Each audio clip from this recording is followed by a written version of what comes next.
Bueno, ante todo, Fred, muchas gracias por tener la amabilidad de regalarme estos minutos para dirigirme a la audiencia acá en la República Centroamericana de Honduras.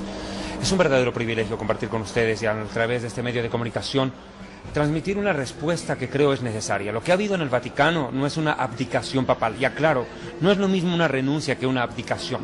Renuncia se refiere a funcionarios de Estado de bajo nivel, de presidente para abajo, pero abdicación se refiere específicamente a emperadores y reyes. Lo que hubo es una abdicación papal, es decir, que el rey del Vaticano renuncia a su puesto. Pero ¿motivado por qué? Las grandes dudas son la edad, la enfermedad. Ninguna de las dos es la respuesta correcta.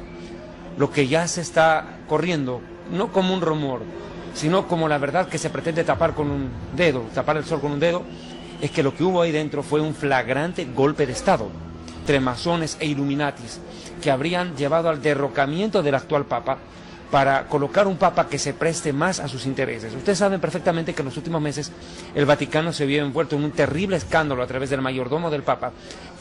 Un elemento clave a tener en cuenta relacionado con la decisión del Papa de hoy es la lucha a muerte dentro de la Iglesia entre las fuerzas de la masonería y de la fe católica. Son cosas que no vamos a oír o escuchar mucho en los medios de comunicación de masa, pero desde luego es una cosa que va desde ya hace muchísimo tiempo atrás. Explico. El mundo está a punto de cambiarse para siempre. Lo que estamos viendo en directo, la destrucción global de la economía mundial, no es un accidente ni tampoco un error de cálculo cometido a consecuencia de los chanchullos de los políticos. Ya hemos hablado mucho de eso, somos 7.000 millones de personas y la élite necesita reducir la población mundial, esto ya lo hemos comentado. Por detrás están los poderes fácticos financieros y el Vaticano es una de las empresas financieras más grandes de la historia. Su papel desde siempre ha sido no tanto a salvar las almas de los fieles, sino como una entidad financiera librando esta batalla sin cuartel para proteger la riqueza acumulada casi durante 2000 años. Igual si quieres llamarlo gobierno mundial o empresa mundial, sea, no tiene importancia, y en este campo el Vaticano es uno de los principales enemigos de algunos de los sociedades secretas más poderosos del mundo, y de ahí viene esta lucha entre el Vaticano, el Papa y la masonería, que está muy infiltrado dentro del Vaticano, y todos están luchando por los mismos intereses, hacerse con el control del mundo. Las almas en este juego es un acto secundario. Ahora la Iglesia, como ya he comentado, está desde siempre infiltrado por la masonería, y algunos de los puestos más importantes últimamente, ¿no?, los últimos décadas, ha sido en las manos de la masonería. Por ejemplo, Benedetto Argentieri, el patriarca de la Santa Sede, Cardenal Agustín Bella, era secretario del Estado y la figura más próxima al Papa con Juan XXIII y Pablo VI. Cardenal Sebastiano Baggio, el prefecto de la Sagrada Congregación de Obispos, es una congregación importantísima porque nombra a los obispos nuevos. Además, este tipo era también secretario de Estado con Juan Pablo II desde 89 hasta 92, y así muchísimo y muchísimo más. Y Benedicto XVI era un rival muy incómodo, y no es ningún secreto que había poderes dentro del Vaticano que le querían eliminar. Hasta el mismísimo Papa se ha referido de manera velada a este hecho. ¿Por qué ahora? Bueno, de hecho, según la información que tengo, el Papa quiso dimitir 21 de diciembre del año 2012, y para entender por qué esa fecha, y no, ojo, no tiene nada que ver con el calendario maya, ten en cuenta que la fecha 21 de diciembre del año 2012 no era solo el solsticio del invierno anual con el sol en su punto más bajo, sino también marcó el fin de la gran era. De hecho, el Papa, vuelvo a repetir, pensaba en dimitir esa fecha, pero le convencieron que era demasiado arriesgado dado las circunstancias y el simbolismo. Hoy, como el mundo ha entrado en una fragmentación en todos los niveles, lo que sí está claro es que la abdicación papal abre una puerta para lo que la Biblia llama el tiempo de la tribulación. Estamos diciendo que el próximo Papa será el que presente al anticristo al mundo. Sí, se lo ha dicho claramente. Los grandes estudiosos de la profecía bíblica en estos días han sacado sendos comunicados a la luz de las Escrituras para explicar qué es lo que ha pasado y qué es lo que va a traer como consecuencia. Ahora, aquí tú has dicho profecías, pero ¿cuál es el tipo de profecías hay que describir? ¿Profecías de Nostradamus? ¿Profecías de San Malaquías? ¿O las profecías bíblicas? Expliquemos brevemente esto. De acuerdo a las profecías de San Malaquías, Malaquías fue un sacerdote católico muy antiguo, describió que habrían 112 papas en la historia del Vaticano. En honor a la verdad, estamos en el Papa 111, Benedicto XVI. Todos convergen en decir que el próximo Papa será el último Papa de la historia. Es más, Malaquías se atrevió a dar el nombre, se llamará Pedro el Terrible o Pedro el Romano. Curiosamente, entre los candidatos cardenalicios del Colegio Cardenalicio para asumir el papado, el pontificado de Roma, aparece un africano. Sería por primera vez elegido un papa de raza negra, de Ghana. Su nombre, curiosamente, es Pedro, Peter. Lo cierto es que se han empezado a tejer en las últimas horas una serie de hipótesis, desde las más medio racionales hasta las ilusas y absurdas, como decir, por ejemplo, que están trabajando en la resurrección de Juan Pablo II para reponerlo en la cabeza del papado. Quiero dejar una cosa en claro. El hecho de la renuncia, la abdicación, mejor dicho, la abdicación de Benedicto XVI es un hecho que ha dejado conmocionada a la Iglesia Católica, porque demuestra las graves fisuras internas que se están viviendo dentro de ella. Curiosamente, Nostradamus y San Malaquías coinciden en algo, en que el próximo Papa tendrá un antipapa. Nostradamus hablaron también de lo mismo. Presagios van, presagios vienen. Lo cierto es que la palabra profética, la palabra de la Biblia, es coherente y taxativa. La Biblia describe que estamos en el último tiempo. La Biblia no habla de un fin del mundo inmediato. Claro que sí habrá un fin del mundo, pero la Biblia nos deja claro que algo está a punto de ocurrir.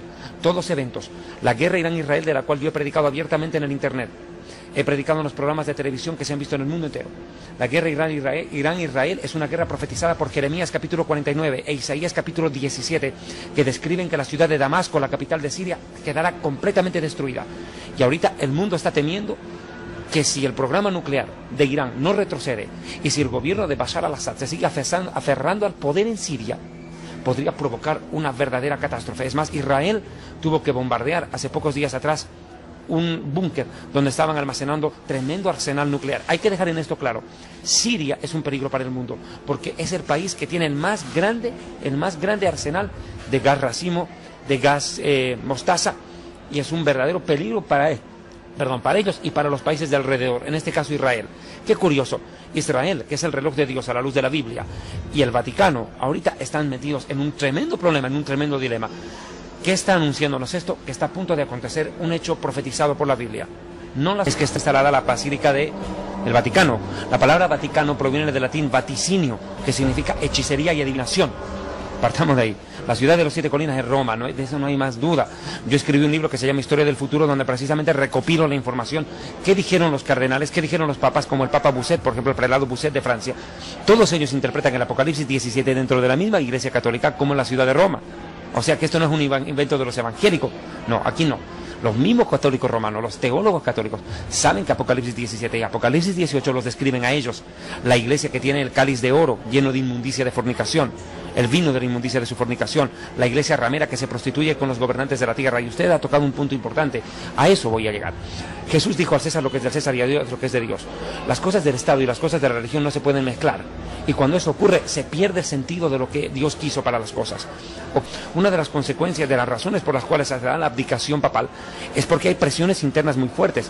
Porque la Iglesia Católica ha amasado una fortuna en más de 1900 años de historia. O sea, estamos hablando de un verdadero imperio económico. El Vaticano tiene la plata suficiente para pagar la deuda externa de todos los países pobres del mundo.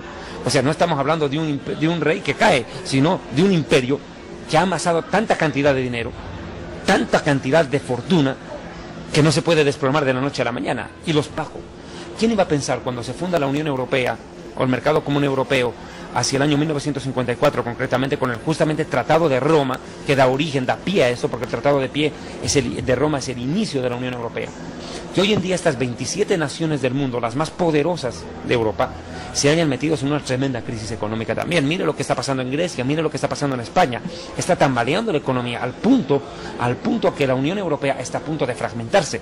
Angela Merkel, la Bundeskanzler de Alemania, la canciller federal alemana, dijo textualmente que lo que se pretende es crear un suprapoder sobre la Unión Europea para salvar la economía del resto. O sea que de las 27 naciones, escúchame bien, 9, la tercera parte más 1, 9 por 9 más 1, 10, se hagan control del resto. Qué curiosa, la profecía bíblica dice que en los últimos días 10 reyes se levantarían en la Unión Europea, en el antiguo imperio romano. Lo dice Daniel capítulo 9, versículo 26, que el imperio que estuvo presente cuando Jesús murió y destruyeron la ciudad de Jerusalén en el año 70, es decir, el imperio romano, tendría que resurgir al final de los días.